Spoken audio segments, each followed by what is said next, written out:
This is Wayne Pierce, 18th December 2015. It is 05:45. Lots of things are going on, lots of things are happening.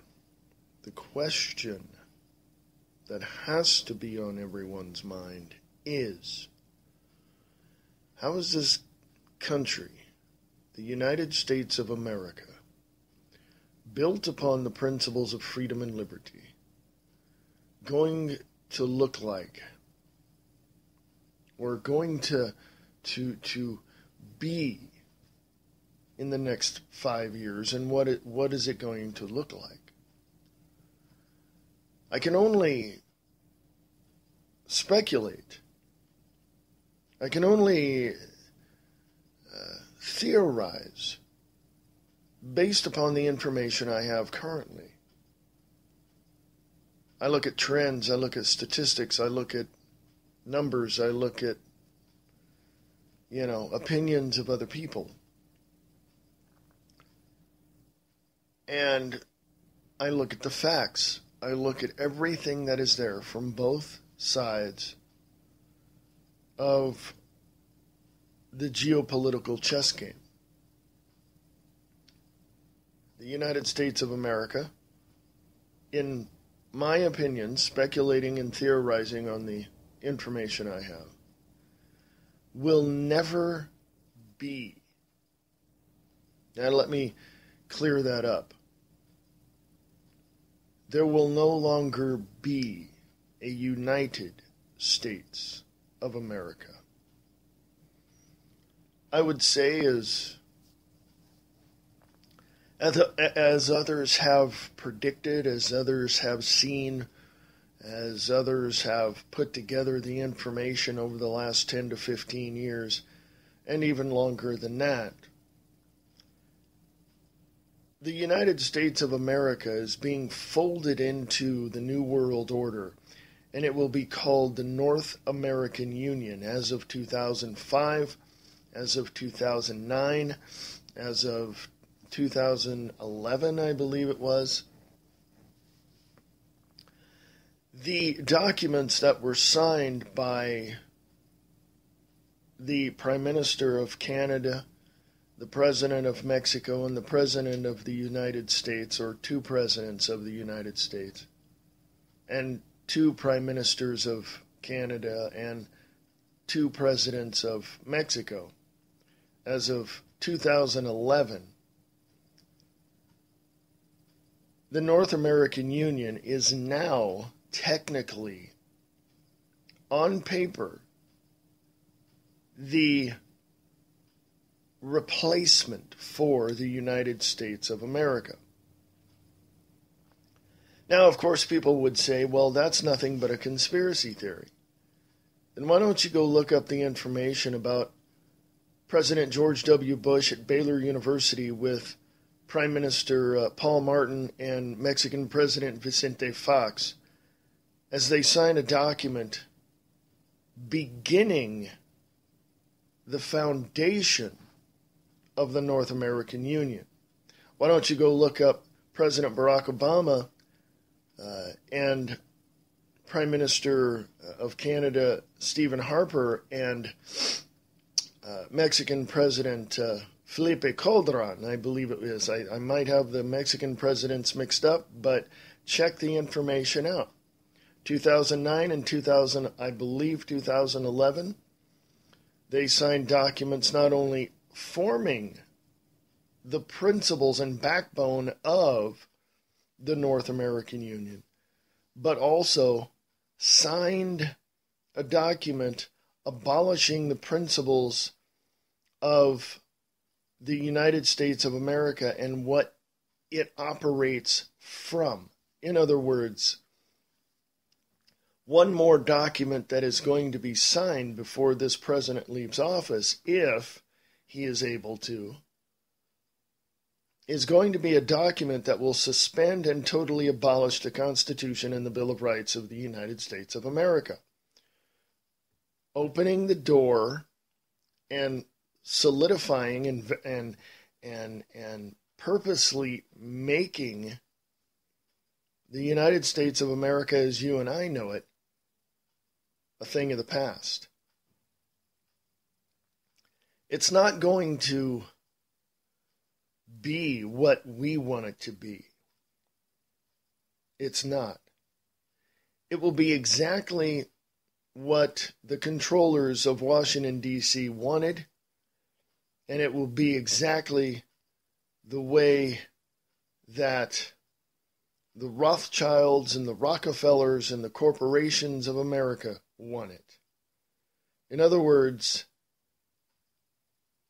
when President Abraham Lincoln signed the Emancipation Proclamation outlawing and totally abolishing slavery, he didn't abolish it just for a group of people that were demonized and spat upon. No. He signed a document freeing these people to be human beings. But in 1871, 10 years after the beginning of the Civil War and 7 years after his murder, the Rothschilds and the Rockefellers got together and decided, well, the only way that we're ever going to be in cooperation with trade agreements and all of this is if we develop a corporation that will allow us to do this. And, oh, by the way, we want to make the laws to govern this corporation. We want to develop the foundation by which this corporation will function, and we will do it our way. In other words, we want people to work for us, and we'll give them a little bit here and there, and we'll give them their freedoms, and we'll allow them to be who they want to be, but we want them to work for us. And a whole bunch of other things throughout that whole foundational documents and principles and structure and all of that.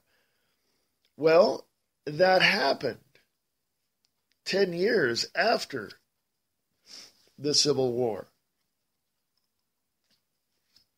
And 6 years after the conclusion of the Civil War.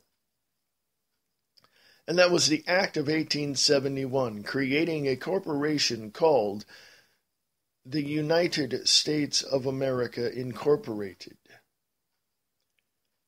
And the business office of that is Washington, D.C. Now, formally, to structure the corporation, you had to have people, did you not? You had to have a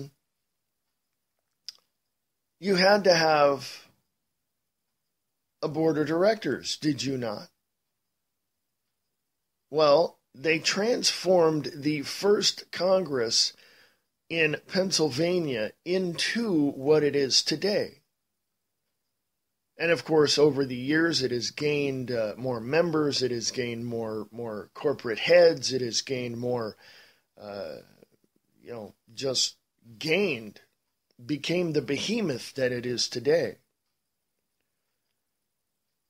And the facts don't change, folks. The facts don't change.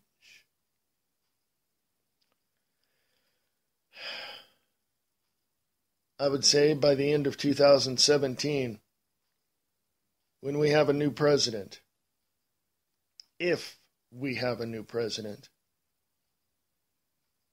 we will be fully functional as the North American Union. We will only be the United States of America on paper. We will only have a constitution which would be the document that is the corporate constitution we operate under since 1871, not the organic constitution written and developed and signed by our founding fathers. But we have to understand another aspect of this, and that is the United States of America didn't come about overnight.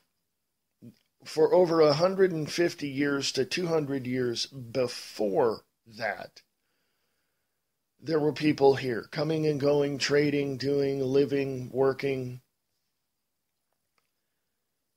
There were 13 colonies, British colonies, in what is now New England. You can look that up in history, and that is correct. Those 13 colonies seriously had a problem with King George.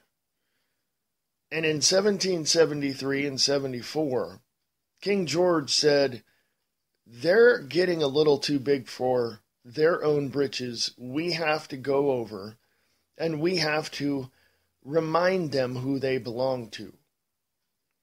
Well, the British colonists that were here, that were talking about freedom, getting away from tyranny, getting away from the taxes, getting away from all of that, decided that, a little rebellion was about ready to shake up the whole 13 British colonies that were here. And in that, England decided, well, we're going to send the military, our British army over there to take their guns first of all, and then we're going to subjugate them under larger and more intrusive rules. Well, the members of the 13 colonies decided, King George, here's the biggest middle finger we're going to give you. What the British Army and King George did not understand was that he underestimated the resilience of the members of the 13 colonies that were here. In 1776, ambassadors from here and from England discussed and talked and did everything. And apparently, through our history books, we have seen that on July 4th, 1776, the Declaration of Independence was signed. Some scholars say, no, it wasn't. It was presented and agreed upon on July 4th, 1776, but the ratification process didn't conclude until July 9th, 1776. So you're going to have to go look that one up. And then 15 years later, in 1791, 15 years after the Declaration of Independence from England, there was a Constitution and a Bill of Rights created. Now, it just didn't happen overnight. This took several years.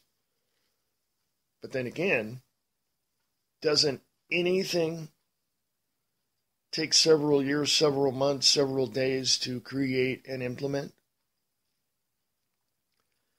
Again, negotiations, discussions, and all of that took place. And finally, on December 15th, 1791, the Constitution and the Bill of Rights was ratified and signed into law. The problem that we face today is not that we don't follow a constitutional foundation, but the problem we have today is that the corporations have decided what we needed to have. The problem we face today is not the fact that there's, criminals running rampant through Washington, D.C., which there is. Our problem today is that we have become complacent. We have become lazy. Because the 13 colonies that later became New England and later became the the 13 states of the small U, United States of America, the people that were there that began to rebel against the tyranny had more guts, had more backbone, and had bigger balls than we have today. So as far as that is concerned, we are the most pathetic generation in the fight for freedom, and we have stopped learning how to create and learning how to make something of our own desire and design. Now, when you look back at the 13 colonists and you look at how they, stood together and stood strong, they developed an understanding of what tyranny was because they lived through it. But then they got tired of it. It doesn't seem that the American people here are tired of being pulled around by their nose and told what to do and what to say and how to say it and what to like and what not to like and what to believe and what not to believe. This whole business of